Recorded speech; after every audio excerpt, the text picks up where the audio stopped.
So that's what we've got. And without further ado, what I'm going to do is introduce you to our special guest for the week, Brendon Connelly, and he's going to do you the opening monologue.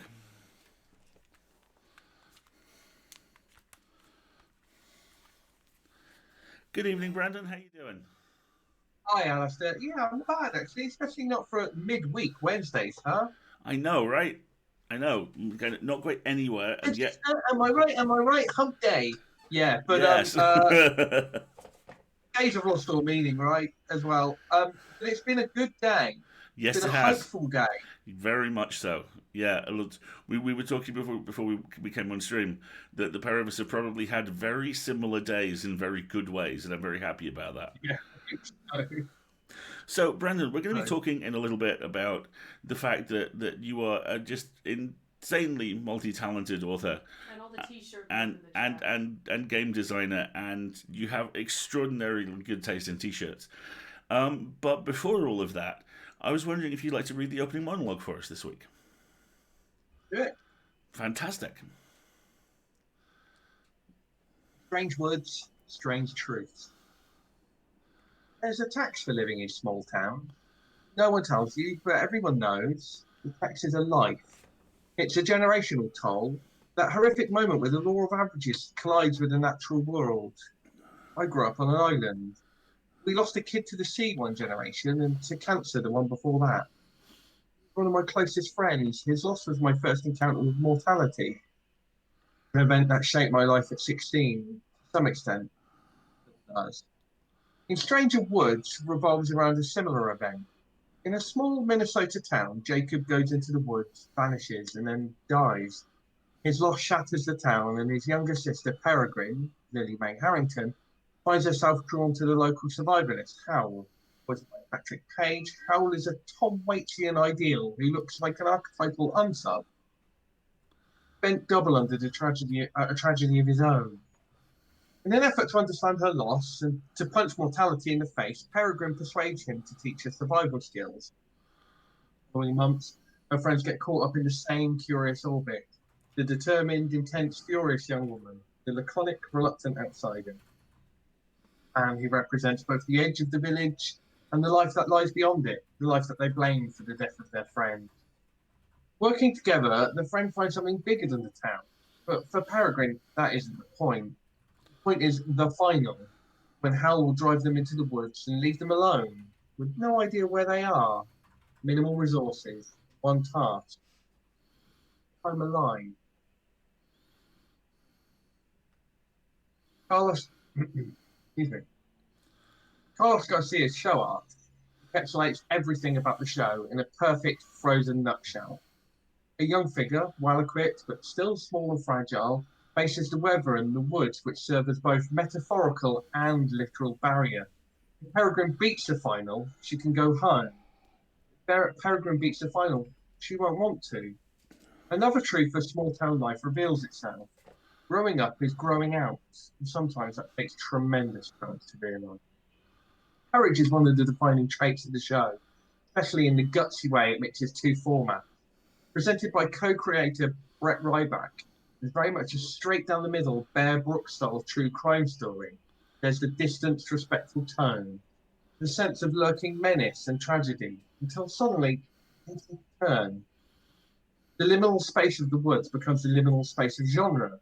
The theme tune becomes the refrain of the first song, mutating from a joyously lumpy substitute feature comedy moment to escalating levels of menace.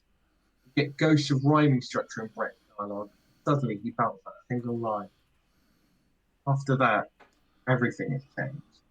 The narrator's in the story. The footprints lead out into the woods. We're somewhere new and we're not prepared. That first song, especially, is fantastic. From a phone conversation to recollections from what is the Brett still mostly distanced aside. The chaos of the unprecedented and the desperate need to know colliding with a comforting lie. Excuse me, the desperate need to know colliding with the comforting lie of the small town. Creators Jeff Lupino Esposito, Brett Ryback, and Matt Sav continually map the emotional state of the characters onto the songs, and vice versa. Peregrine, played by Lily Mae Harrington, raps the refrain in Jacob's advice to her: "Something happens, come find me."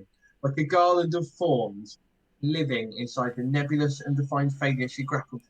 Was it her perfect doomed brother, herself, or the lifestyle she's rejecting, the literal teenage wasteland? I've had the privilege of listening to the first 2 episodes of In Strange Woods, and it's remarkable. While it isn't the first podcast musical, its unique style allows it to tackle the vast expanses of grief and wilderness with the same determination as Peregrine, but far more preparation. There's something important in the woods, something vital and dangerous that the show and Peregrine are going out to face. I have no idea what they'll find. I have no doubt that I'll be listening. In Strange Woods is a compelling, tragic, funny musical audio drama, unlike anything else I've heard this year. Give it a try. It's available wherever you get your podcasts. Outstanding. Thank you so much for that. I was you for a moment there. You were me for a moment. Audio cosplay, Brendon. Excellent. Let's talk about mysteries. Yeah. I'm very curious because you are such a wonderful kind of champion of them and exponent of them. What attracted you to mystery as a genre? What was the first one that kind of really hooked you? I think the thing I like most about mysteries is a particular way that they create. Something can happen in a mystery story. And it can happen in other types of stories, but mysteries trade in this. They deal in this quite a lot. Is that the character, a great character we're invested in, has the same experience as the audience. Mm-hmm. But what I mean by that is there's a penny drop. And there's something really fulfilling about when you're watching a mystery show or reading a mystery book or listening to a mystery podcast that you put the pieces together. You are the detective. And your experience there, the sun coming up for you in that moment, really sort of brings you quite close to what it feels like within the narrative for that to happen. But also before that, the urgency, the need to want to find this out, the drive, you share the same desire as the characters. They want to make sense of this puzzle. They want to reorder their world, and so do you. So I think there's something really, really powerful about how mysteries entwine the sort of desire of the audience with that of the protagonist. And I think you know, all mysteries have done this, but to answer your other sort of question, I think the first time, and it probably does go back further than this, but the first time I can remember feeling this way was the 1980s BBC Miss Marple TV shows, which we were told to watch by our school teacher. Really? And because it was episodic, the assignment was to watch an episode and then to write what we thought would happen next. And we were encouraged to think about the mystery in a way that I've never stopped thinking. Wow. Which is that it's active. It's very active viewing.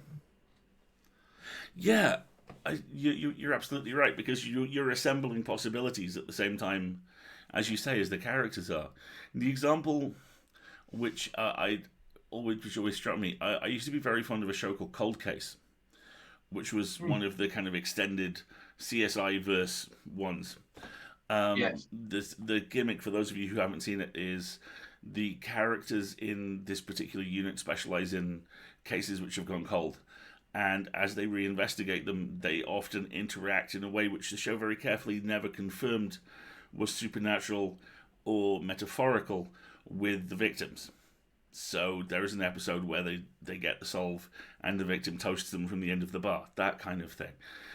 But the thing which always really fascinated me about that was that it actually, a lot of the time, there is another layer on top of the one that you're talking about, which is they're trying to assemble a mystery, which is getting almost an ear in for the rhythm that a writer's room likes to operate with.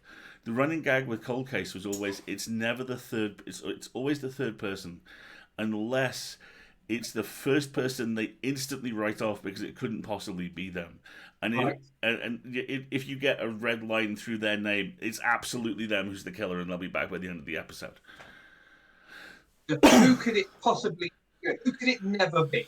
Right? Is always is always a real spotlight on someone. Oh, it can't possibly be this person. And of course, that can be fun, right? And one thing that you and I definitely have in common is loving genre being itself, Yes. doing itself. Oh yeah. having fun with yourself, right? So it can be fun when I watch an episode of Cold Case, for example, and it's like, okay, I know the rules, right? Yeah, and I'm going to see where they bend and where they don't, and which ones get tweaked a little bit this week and which ones don't. But sometimes there are mystery stories where they're not playing by those rules really, and they subvert them completely, and they throw them against the wall. And again, you do get something out of that if you knew the rules in the first place. You know what I mean? I mean, if you know what spaghetti is, seeing it all over the wall is even more horrifying than if you didn't know what it was. Well, actually, come to think of it, if I saw spaghetti all over the wall, I didn't know what it was, I'd be absolutely terrified. I've cooked up a little mystery for you tonight, actually, Alistair, which I hope maybe you want to delegate a little bit of the detection to the chat. Oh, I would very Um, much like that. but I think you're up to the job, and uh, I think what we should do is we should acknowledge the fact that it's a game now, Okay. but then let's just sort of roll with it. Let's just sort of go full kayfabe with it, right? And let's just spend 10 minutes in the round. So shortly you're going to get an email, Fantastic. and that email is going to contain a link. From that point, just roll with it. Understood. And I will read the email out to the chat as it comes in, and we will do some detection. So there will be there'll be an email for you to read. At some point there will be images. I hope we get them on screen. If you come up with a link at any point, please share that with people. But I think together people can help you start putting this together. But at first, you don't know what the mystery is. Okay. You just sort of know what the domain of the story is. Yeah. So at some point shortly, you'll get an email. This is going to be fantastic. I'm really looking forward to this. And members of the chat are saying ready to detectorize. There will be chat crimes. It's fantastic. Let's do it. Fantastic. But after we do this, of course, we'll talk about plenty of other things. And I think well, Agatha Christie used to talk about phasing, and she would say she would introduce a clue early on, and then she would let it phase out, and people would forget that she'd introduced it. But I think what we should do now is we should have a little chat for a couple of minutes. We phase out the idea that the mystery is fiction. Yep. You see, this is perfect because this ties into the unique brand of mystery that I have personal experience with, which is, and there may be some people in the chat I haven't gone, did I mention this to before? I'm a trained stage magician. I was trained in stage magic as a teenager by a mysterious old man who lived in a cave.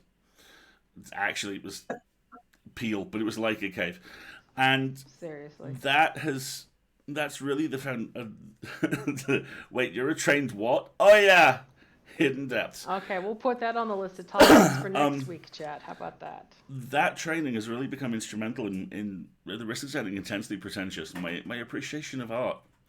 Because the thing about magic is there are about 6 tricks. And there are infinite ways that you can conceal them. But the manner in which you conceal them, or the style with which you execute them, are, if anything, more important than the trick itself. And what it really taught me was the appreciation of style and of being able... The best way to describe it is it's usually a food metaphor.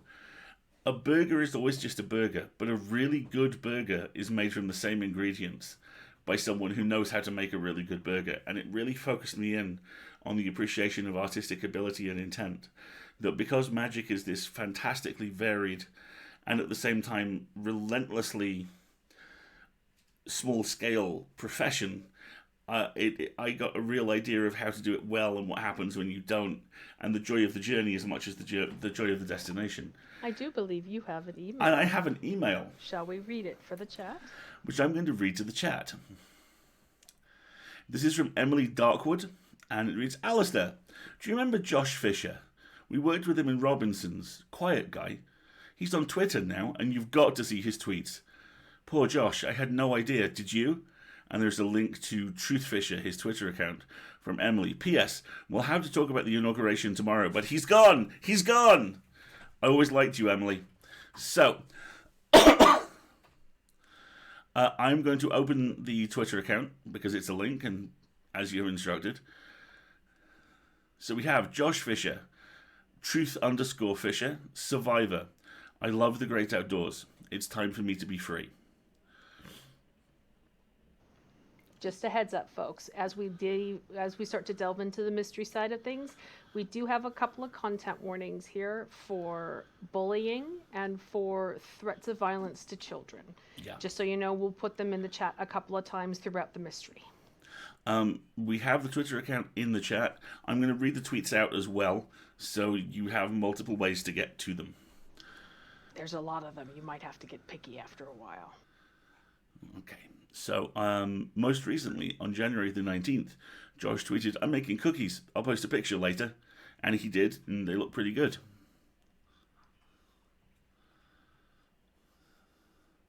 He's a fan of Staged, which shows he has excellent taste. I was watching that earlier.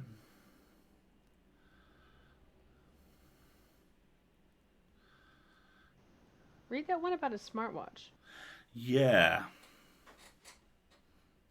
I got a new smartwatch at the weekend. It's really not the best, but it's alright. It does text messages and photo messages, not calls. You can connect it to Wi-Fi to get some apps. It was cheap.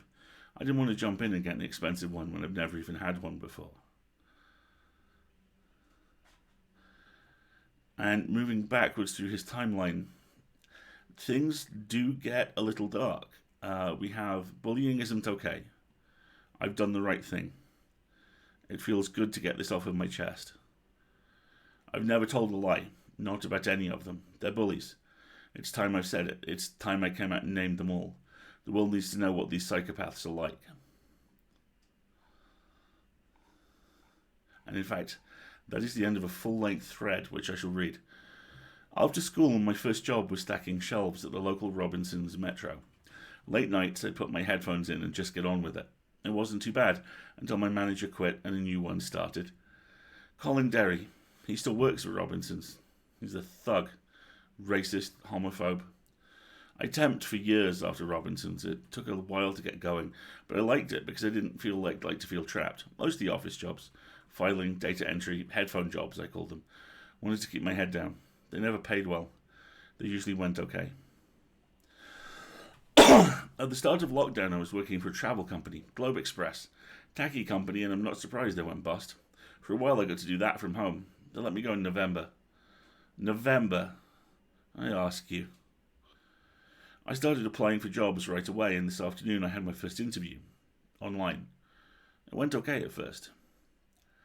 Halfway through, I felt something change. One of the people interviewing me was Clara Beck. The name seemed familiar, but the penny didn't drop at first. She worked out who I was before I worked out who she was. Clara Beck is Tristan Stanley's fiancée. I'll be honest, I only know this because I look at his Facebook page. We're not friends there or whatever, but it's public. I told you, social media is toxic. After the interview, I got a call from a hidden number. It was Clara. She was furious. She said there was no way I'd get the job, that the lies I'd told about Tristan had hung around Bryony like a fog, that he'd been having a terrible time getting them to go away. That I'd pay. I've never told a lie, not about any of them. They're bullies. It's time I said it. It's time I came out and named them all. The world needs to know what these psychopaths are like. So obviously, Josh is in some trouble. I think we should look at some of these older tweets, maybe. I think we should too. Let's start at the very beginning chronologically. I opened this account last year. Hold on. Yeah, it looks like there's one earlier than that. It's the I have stayed away from social media. No, I think the one that I see that's oldest is ever since no. That looks at the end of a thread to me. Yeah, there you go. All right, that's in Okay. the thread. I opened this account last year and did nothing with it. Now I'm going to. I'm going to do something. Ever since I was a child, I've had a bully. One after the other. I've decided that I'm going to name them and shame them. I'm done pretending. Why should I be nice? These people are bullies. I've had enough.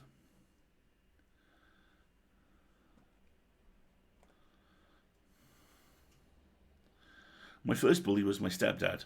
I was so young when my real dad died. I've never remembered him at all, but I remember Steve. Hardly fair, isn't it? Steve Bryant, Mom's ex-husband. He set the agenda for decades of a-holes. He was the prototype, the first of them. One of the worst of them.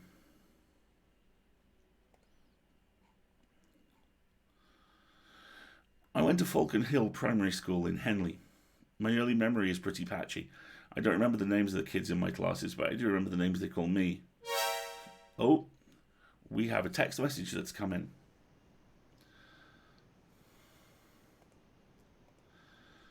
I should just check over here. It's from Josh. Is this Alistair? It's Josh. Josh Fisher. You've got to help me. I don't know where I am. Okay, so obviously we need to write back. What would you like me to write back? Think fast, chap.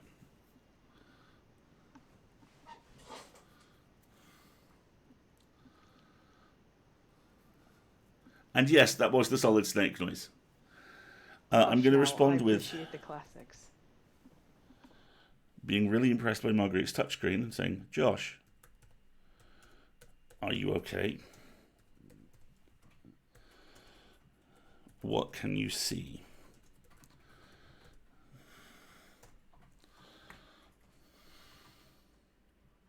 Do you want me to type for you? Please. Okay. So chat, I'm going to be Alistair's fingers and respond to the chat messages from now on out. So we've written back, Josh, are you okay? What can you see?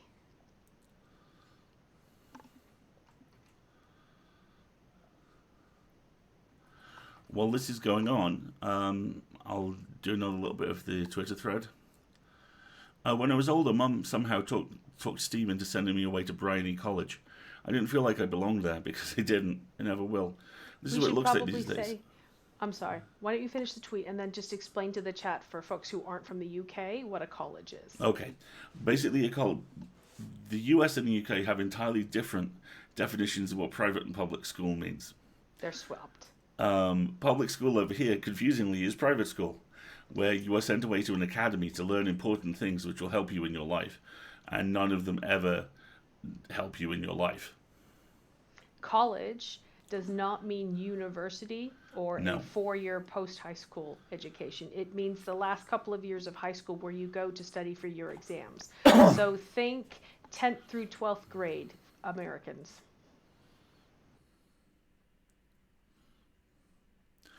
I had a few bullies at Bryony, but mainly Tristan Stanley. Even though I was in Heath Hall and Stanley was in Major, it didn't stop him finding me during the day. I lost count of how many times he sent me to the nurse, but I can tell you he sent me to the hospital twice. We have another message. This one looks like a photo. Yeah, we do. Can you put that in the chat? I'm going to figure out how. Yeah.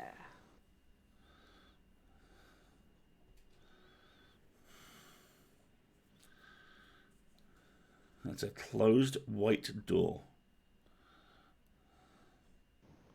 Folks, I'm not sure if you're actually going to be able to follow that. And Specky, that's terrifying. Let's see if it'll let you load that. No. All right. I'm in a small room. The door is locked. There's no light, but whoever put me in here gave me a torch. So we have a flashlight now. The photo we're looking at is just a white hallway with a white door with a brass lever. And Josh is saying on text he has a torch and a paperback book.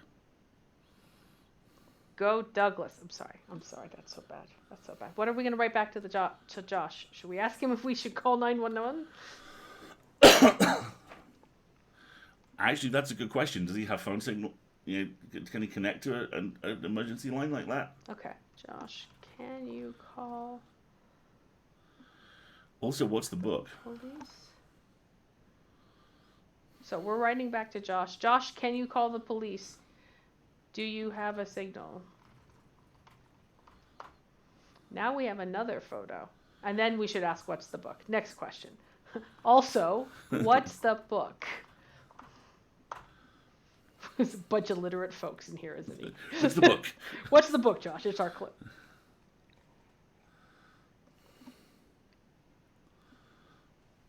We've received a second photo. I'm sorry I'm not able to share these with you. I don't know, mods, if there's a way for me to save these into... Maybe I can post these in Discord and the mods can save them. Let me try, okay?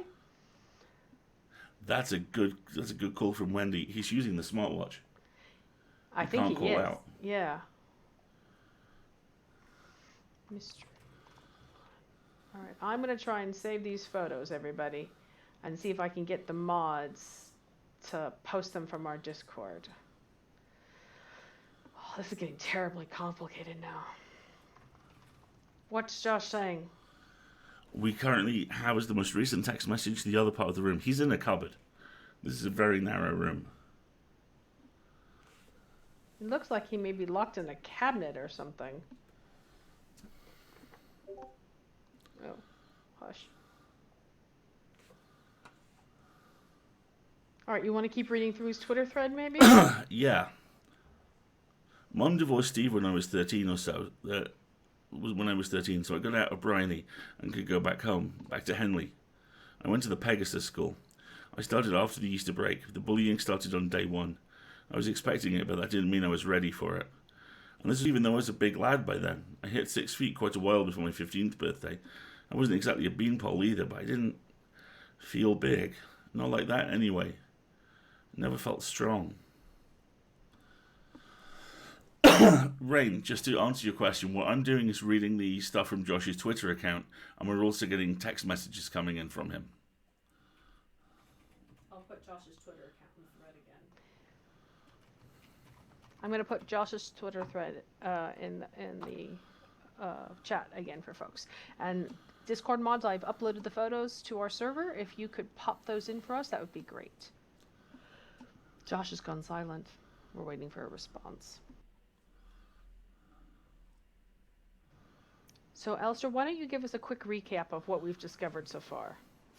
Okay, what we've discovered so far is that Josh, who is the guy who I used to work with, has something very bad has happened to him. He has been texting us from what seems to be a cupboard, and his Twitter account, which a joint friend pointed me at, has some very dark stuff on it about a lifetime of systemic bullying. And Compost Witch has also spotted this tweet. There were more bullies along the way. Their shameful names: Kieran Chappell, Ben Ford, Sarah Cronin, Eric Coates. Coates was in his 70s, probably a psychopath. The first person to call me fish guts in over 20 years. He found out my dad died when I was little and he weaponized it.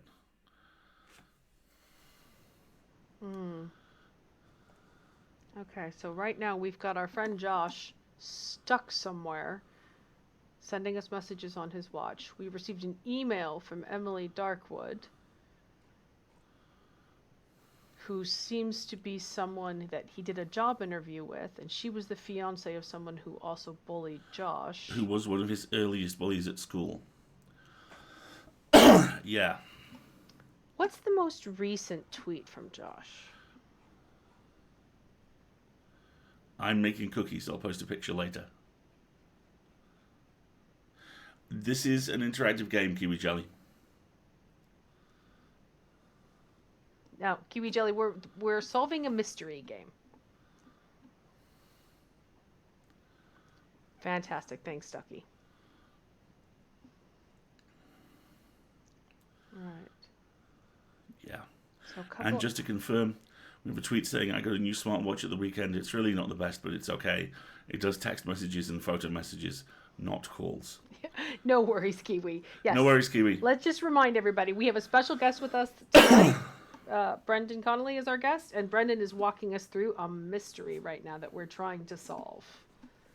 We have a friend who appears to be locked in a closet, or locked in a house somewhere, and we're getting messages from them, but they've gone quiet. We haven't had a message in a little bit now.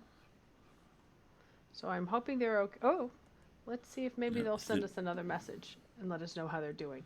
We asked Josh if they could call the police. Josh also mentioned that they were carrying a book, and we asked them what the book was because we love books. What can we say, chat?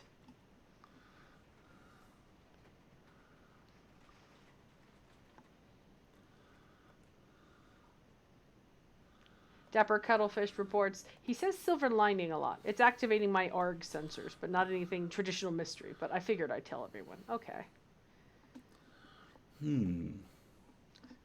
Interesting. Still nothing through besides those two photos. Do you want to send him another question? Yeah. Let's send him a message. Shall we just say, how you doing? Or are you still okay? Right. We've just sent him a message. We said, you okay? Oh, here we go. We've got a new picture. And a new message. Yes, that's the medical Starlight sound effect. Don't judge me. The message reads, I woke up in this room. I don't know how I got here. I tried listening to the door and there are voices not right outside, not constantly. And the book is The Gift, the first book of Pelennor. We'll get that photo over to you here really quick. Okay. Do we know anything about this book? Why do we always fascinate on the book? It's so us. So Josh can hear people and is locked in a room somewhere. And it's also just asked us where he is.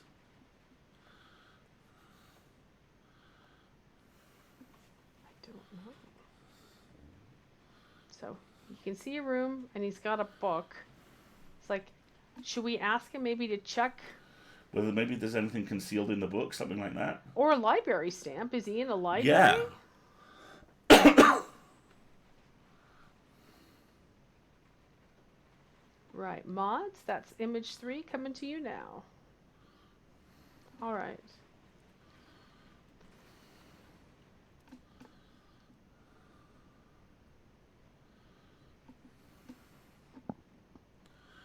Okay, so we have a question asking what are the people outside saying? And the other question, which I think might be worth raising, is, as you say, check the book to see whether there's a library card in it or any indicators, like a bookmark or a bus ticket or something. We also have an interesting one. Does the smartwatch have GPS? Ah, that's a good question. Let's ask.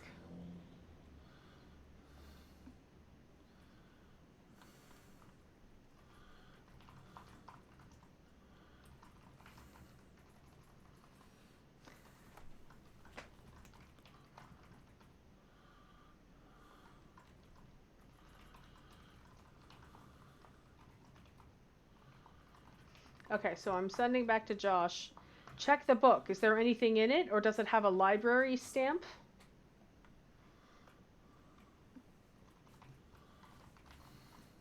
Yeah, I'm with Beastrogen. Yeah, next If step there is are try no the door. clues in the book, the next step should be to try the door. The other thing I would want to ask is, do the voices not outside, not front? Ooh, we've got some stuff in the book. New picture, folks. Names. Why don't you read those names while I get this photo uploaded? Okay. So let's take a look. Let's cross-reference these names with the people who bullied Josh. Why don't you read off the names for the We chat? have repetitions of Sarah Cage over and over. SB plus KC forever. Ooh, that's an initial.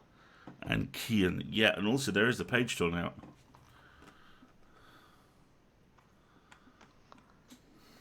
So, wait a minute, but you missed the most important thing here that a girl would, of course, pick up on, no offense. It says Mrs. Sarah Cage. Now, the only time a girl writes her name over and over and over again with Mrs. in front of it is when she has a crush on a boy.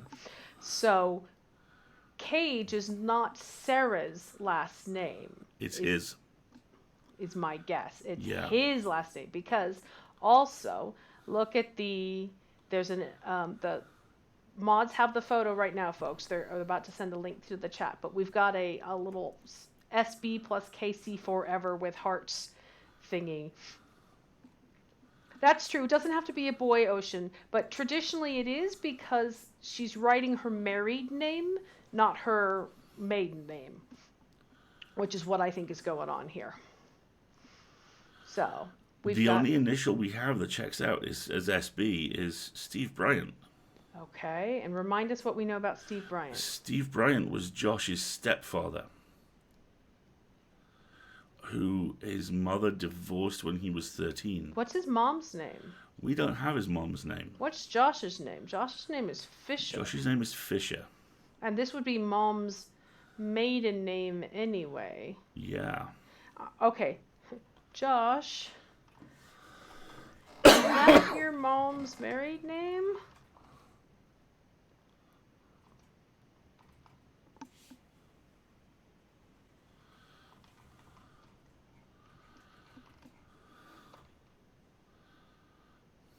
So we've sent back to Josh. Josh, is that your mom's married name? Sarah Cage.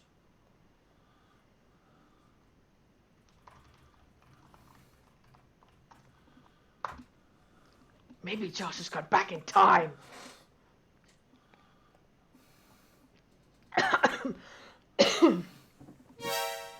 He's never heard of Sarah Cage. Okay. But as the chat's pointed out, we have a Sarah Cronin. Do we have somebody with... Sorry, folks. We have a Kian, K-I-A-N. K-I-A-N. K-I-A-N Cage. Interesting. Oh. What? On the off chance the missing page is the dedication page, the dedication only reads for Josh. Where? Where's that? In the chat.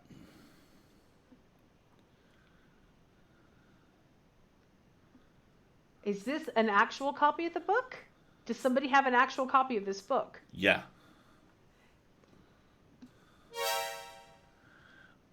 A new message. I can't see out of the room. I can't hear out of the room. I don't know anything that's outside of the room. Where am I?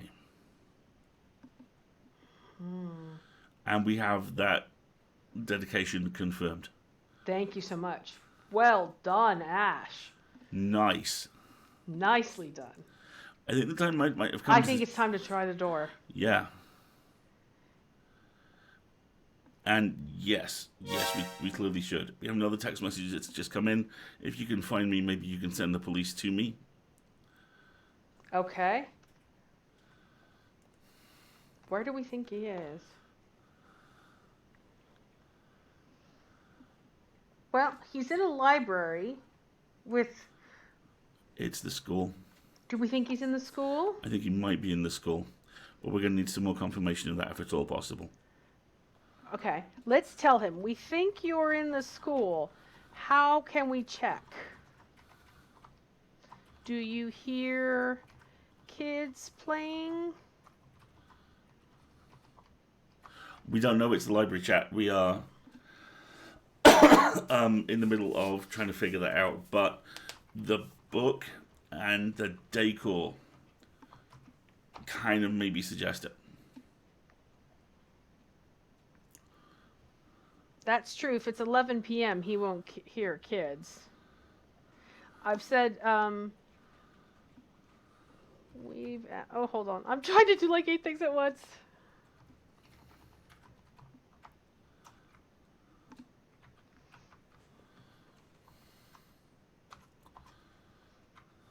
What school? What school are you talking about? All right. What school did he go to, folks? Remind me. What did the Twitter thread say about a school that he went to? Looking it up now.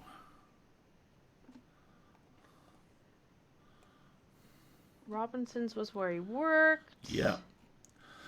The Pegasus School.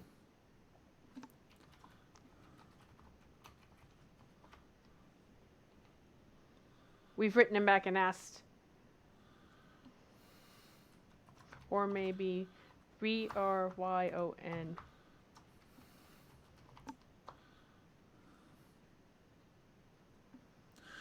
We need to ask whether he's hurt. Yeah. I've just asked, Josh, are you hurt? Can you maybe...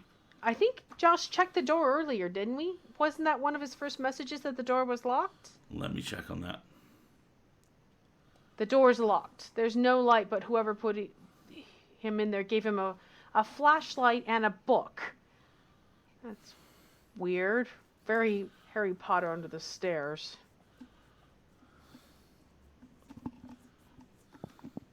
Falcon Hall Primary. Well done, Ocean.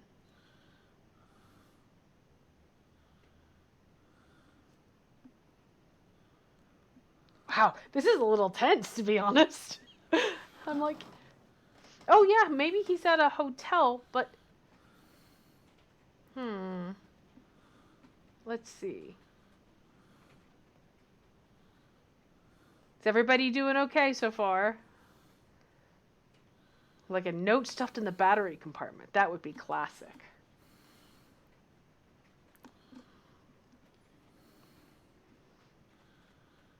Let's see what people say. It's okay, everybody. Take a deep breath if you need to. We're all a little tense out, aren't we? What if we had him read through the book to see whether there are any sections underlined? It's in there with him. Okay. Let's ask anything else about the book. Papers stuffed in it. Earmarked pages. All right. So we've just asked Josh.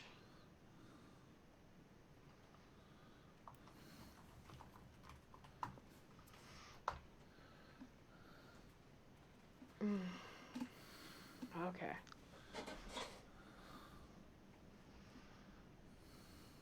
No, I don't think we do know, Stitch, how he died, how his father died.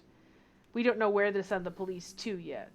Yeah, we're waiting for a response about whether he's hurt or whether he's at one of these schools.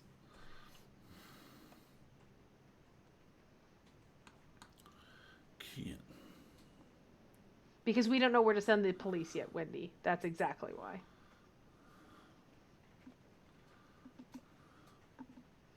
Now we're all glued to our phones waiting for a text message. He has tried the door, Ocean. He reported it as locked.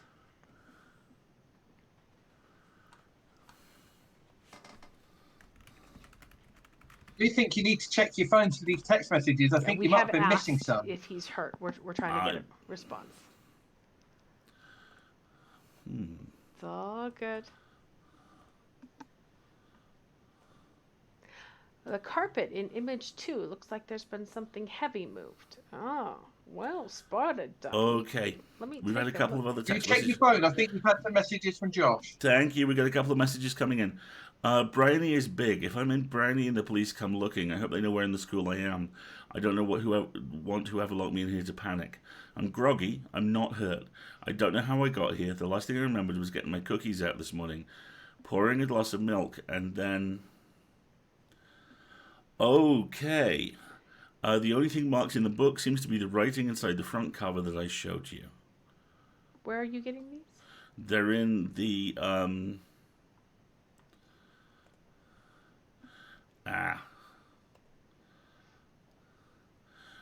No problem. We have a little bit of a communication thing that needs to be modified. But we got new messages, right? Yeah. I'm easy to please. So the messages that have come in are, Brownie is big. If I'm in Brownie and the police come looking, I hope they know where in the school I am. I don't want whoever locked me in here to panic. I'm groggy. I'm not hurt. I don't know how I got here. The last thing I remember was getting my cookies out this morning, pouring a glass of milk, and then... The only thing marked in the book seems to be the writing inside the front cover that I showed you. There was a reference in his Twitter account to something involving the milk. Let me just go back to that. Yeah, well remembered, everybody. And yeah, there's a couple of people going, it's the milkman. So... Yeah, it definitely is starting to sound like someone has tampered with his milk.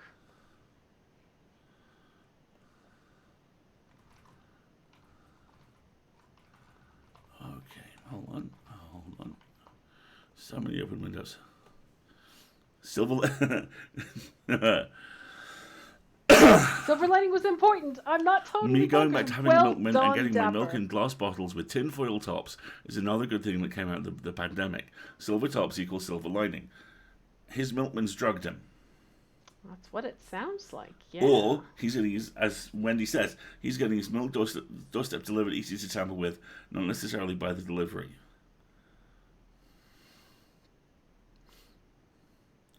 So We need to ask the name of his milkman.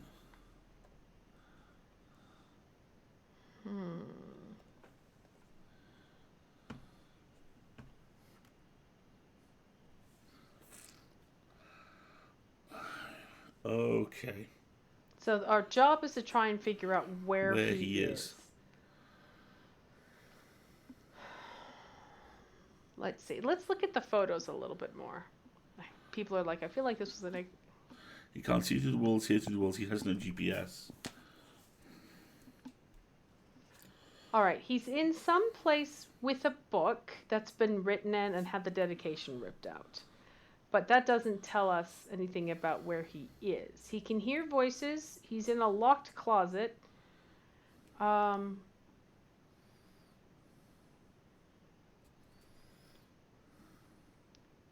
What about, can he maybe look under the crack in the door or through the doorknob? Through the keyhole. Can he look through the keyhole? Look through the keyhole. Let's take a look, as you say. Let's take another look at those photos. It looks like something's been moved out of one of these spaces. I agree. I'm pretty sure he would have mentioned if there's a window by now.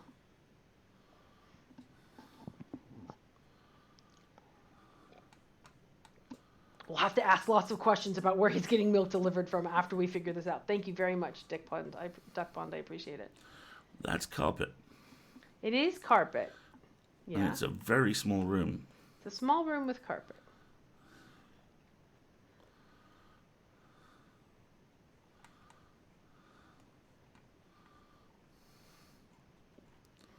He's got a smartwatch that lets him send messages, but nothing else. Let's see, should we ask him to look through the keyhole or under the door? Yeah, let's do that. Right, we've asked Josh if he can look under the door or through the keyhole.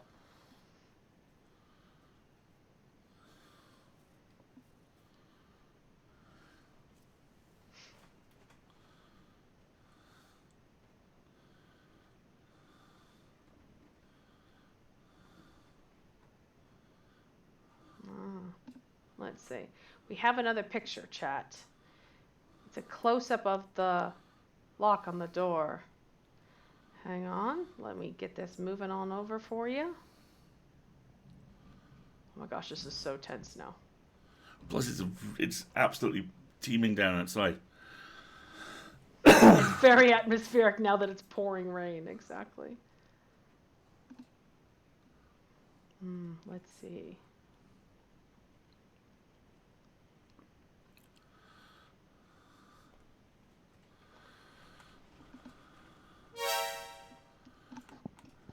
There's no keyhole. I can only see light under the door. There's a room on the other side. That's all I know. Huh.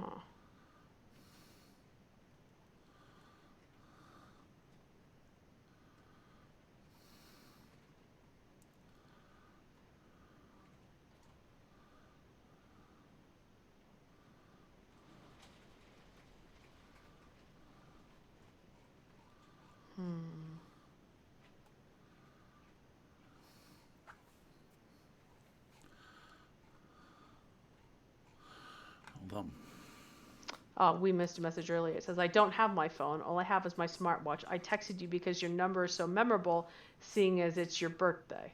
We're also being hit with a little bit of a time delay on some of these DMs, I think. Yeah.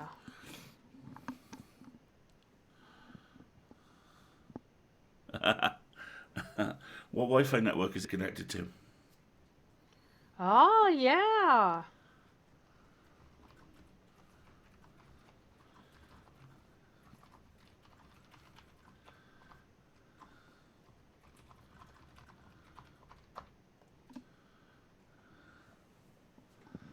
Yeah, that's another good idea. Can you pull up some of the carpet, maybe?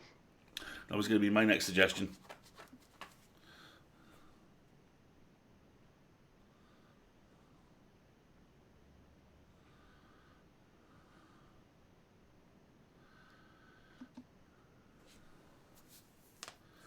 So the smartwatch is very limited in functionality. It can't place calls.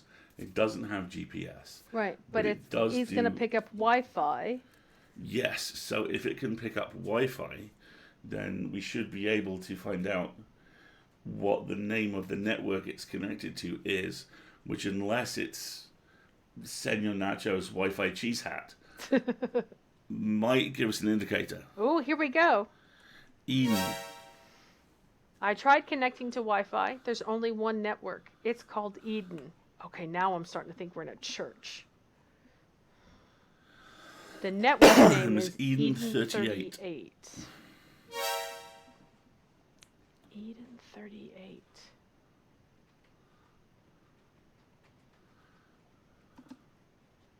Yeah, that's not creepy, right? Okay.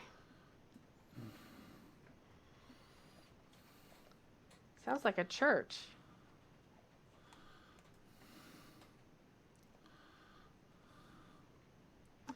Hang on a second. I'm scrolling back because I'm getting these somewhat out of order.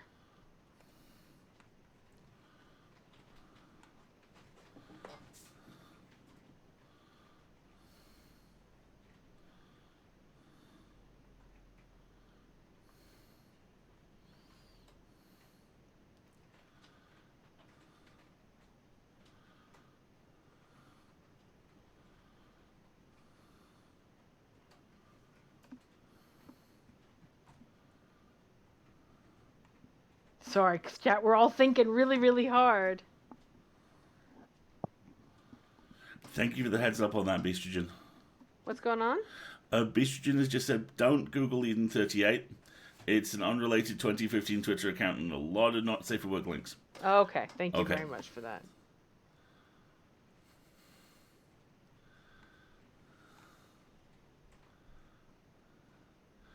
Okay, so I've got two ideas at this point, and both of them are slightly odd.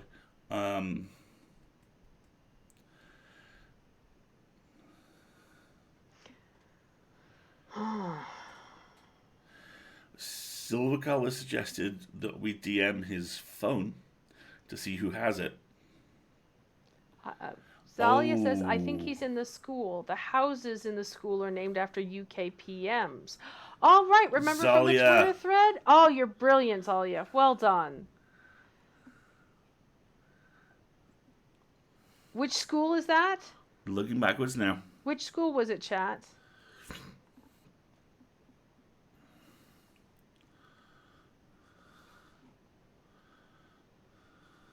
Bryony. Bryony College. Okay. Josh. Okay, we should tell him. Are you in Bryony?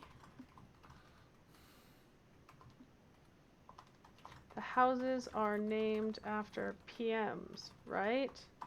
Are you in a room in the Eden house? Room 38? Because that was the link, right? Eden 38, that's a network zone.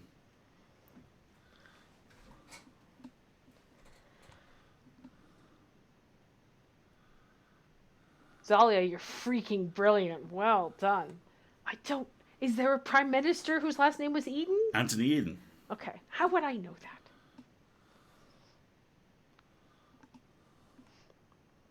So if we send the police to Eden House in Bryony, do you think that would work, chat? Yeah, but he did say Bryony's big and he doesn't want to spook the kidnapper, so we need to be short. That's why I think if we send him to... Well, can we send the police to wherever you can get a Wi-Fi signal from Eden 38 in Bryony?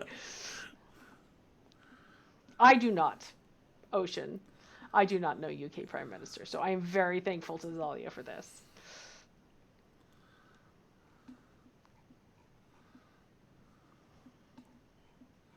We are currently caught up on messages, aren't we? I believe so, yeah.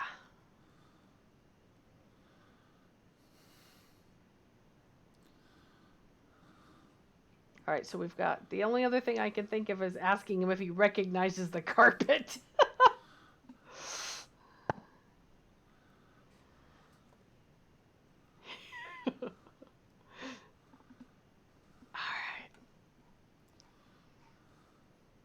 Josh has sent you an SMS. Very Is it time important. for contacting the authorities? I love it.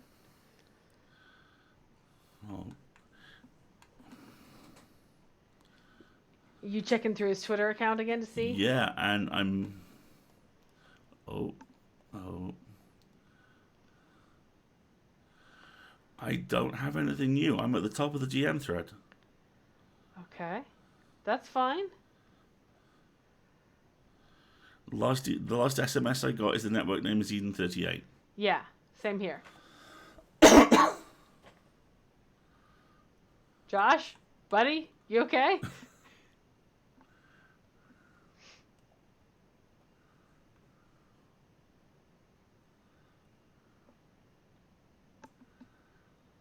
Yeah, the last message I have is the network name is Eden38. So maybe it's on the way. It's just slowing down.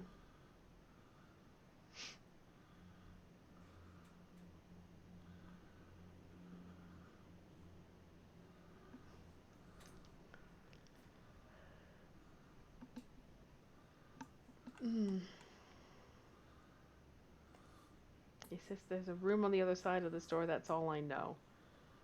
So my guess is he's in a closet somewhere in Eden House.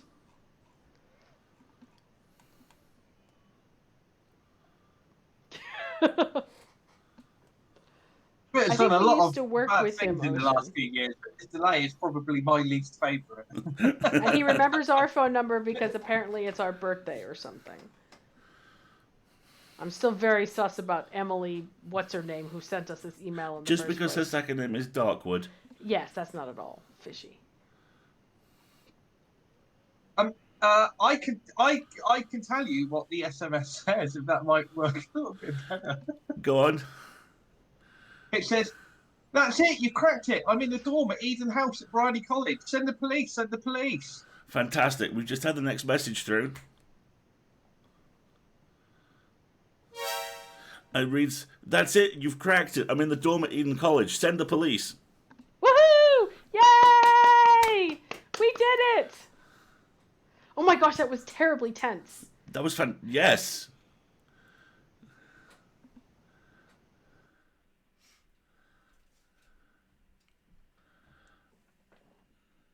He's alive. He's alive. Exactly, but okay, who did it? So, Brendon. Yes. Oh, is there more, or are we done? You've solved the mystery. Now, there were several clues that you didn't pick up on, and there were several that you did a very good job of picking up on. Okay. You have solved the mystery.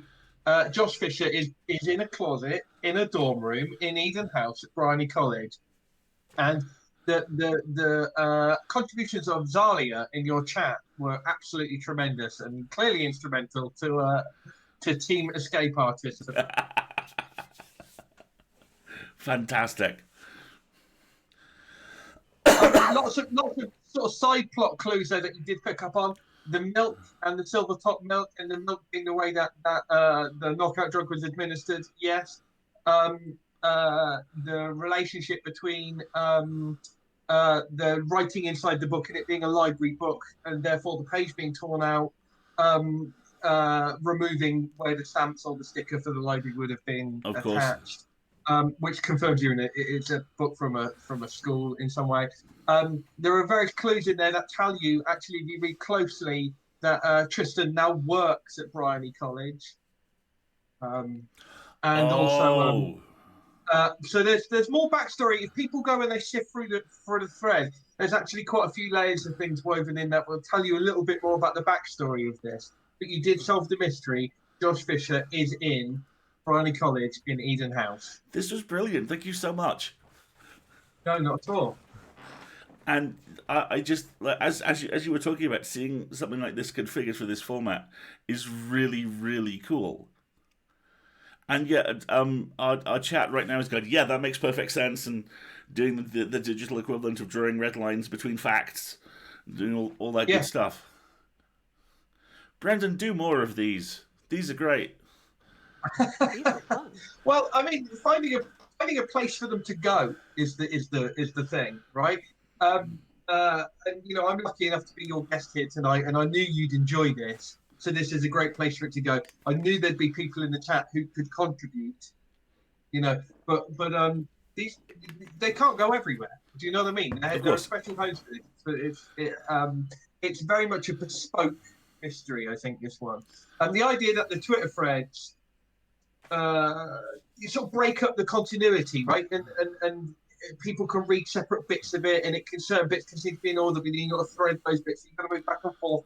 Gives a chance for a group of people to contribute things they've seen through it. Yeah. So I think worked very well tonight, and people were coming back to you with things that they'd found in the thread. And I've got to say, there were some great contributions from the chat tonight.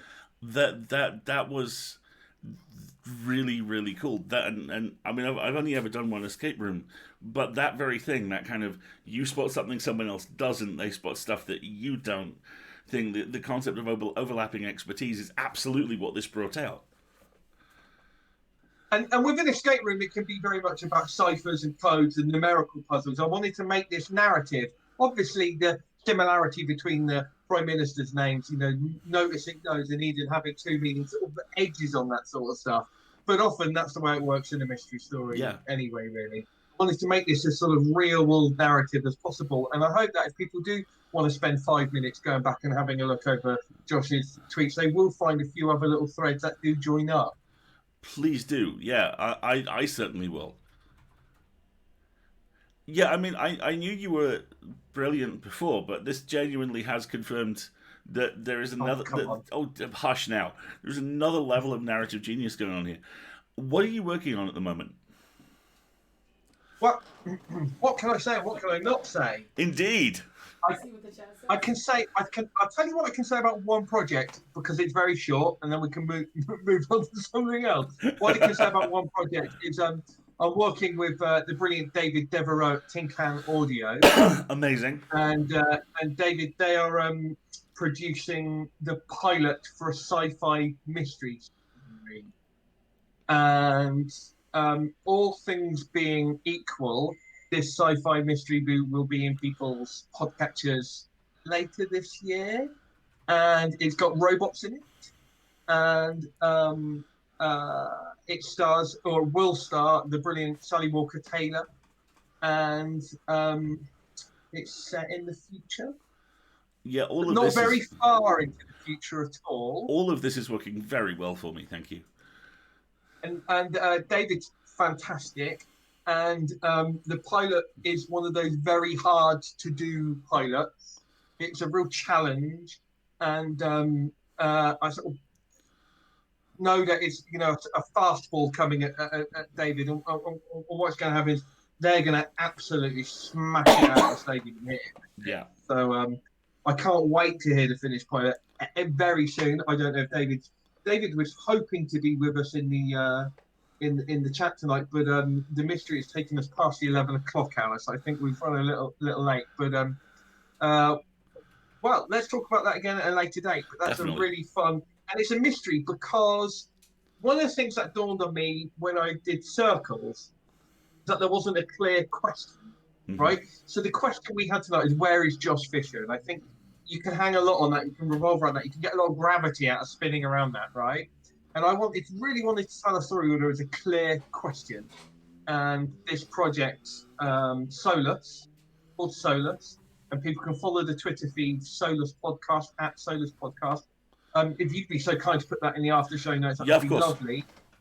To find out when it's coming along. There are already a few hints and clues as to what it might actually be. I can't stop giving people clues to things even when I'm just running a Twitter feed, but there are some double meaning hints and clues in the Twitter feed there already. So Solus with Tin Can Audio, the pilot is in the works right now, and Fantastic. All things being equal, be along.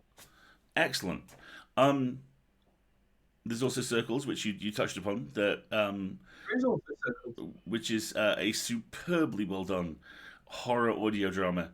Which, if you're looking for something which is very, very kind of neatly put together and compartmentalized, and which isn't the kind of Magnus, you'll listen to 200 episodes of this. I keep coming back to Circles. It's just a ludicrously tight piece of writing. You did such a good job with that. You also happen to have a It's cameo. finite, right? So the comparison you give there, Magnus it's colossal. Do you know what I mean? Oh yeah. It's Greater London scale. Where Circles is on a much smaller scale. It's 4 episodes and it's completely wrapped in about an hour and 15 minutes. Yep.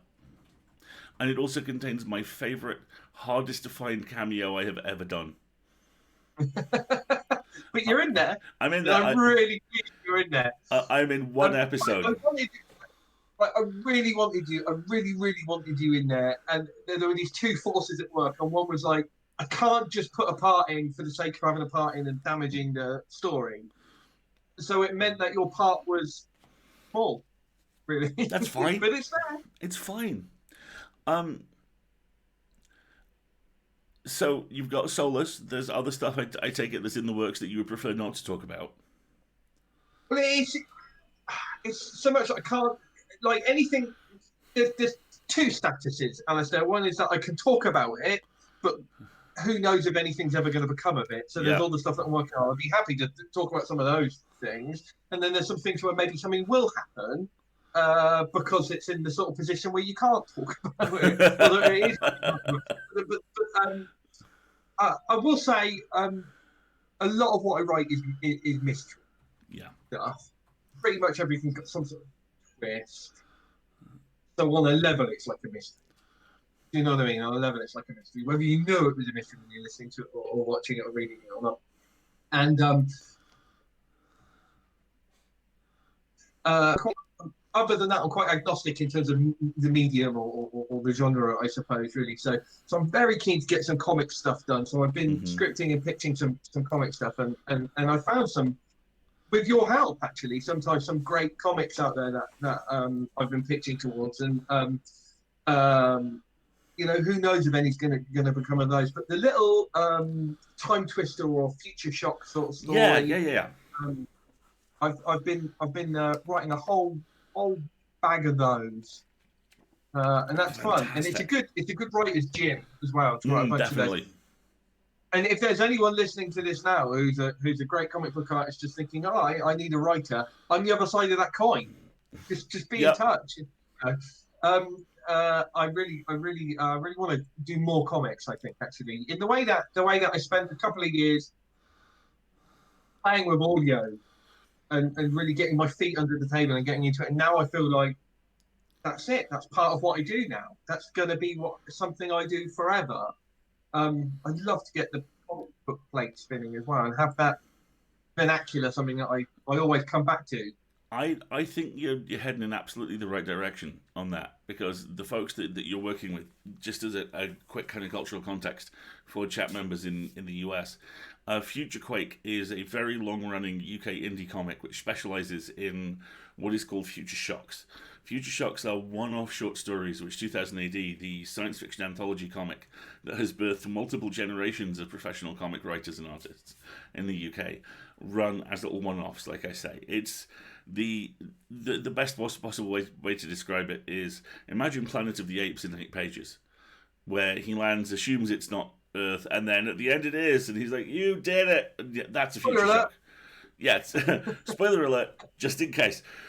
Twilight Zone's in 5 pages, basically. Twilight Zone in 5 pages is absolutely the way to describe it, and most of them tend to be SF. I think some of them are horror, some of them very rarely fantasy. But yeah, that's a really, really strong community, and you'll. There's some great people doing work on some of these. Oh God, yeah.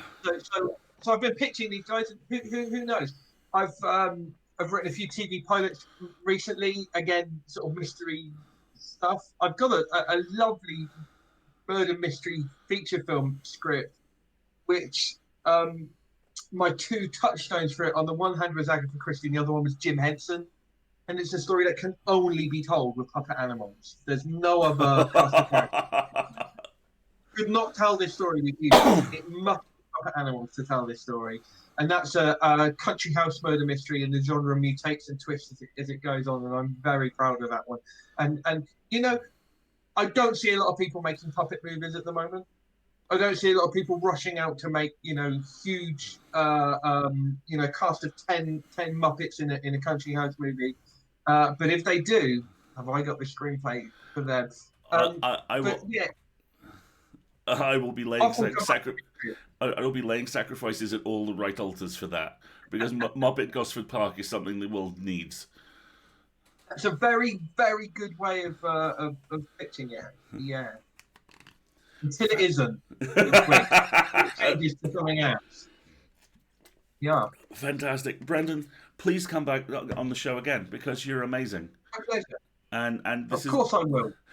this has been huge fun. We need to wrap up for the first half, but thank you for enabling us in detecting Josh and helping him out. And You did a great job. and thanks, man. Seriously, the work you do never ceases to inspire me and bring me joy. Thanks for it. Well, it's just lovely to catch up with you. We don't speak often enough. If we've got to do it in public, we've got to do it in public. Exactly. You keep doing it. Exactly. Thank you so much, Brendon. And Not at all. Speak soon. will do. Bye. Folks, that was the amazing Brendon Connelly. We're going to take a short break, and when we come back, let's go into the woods.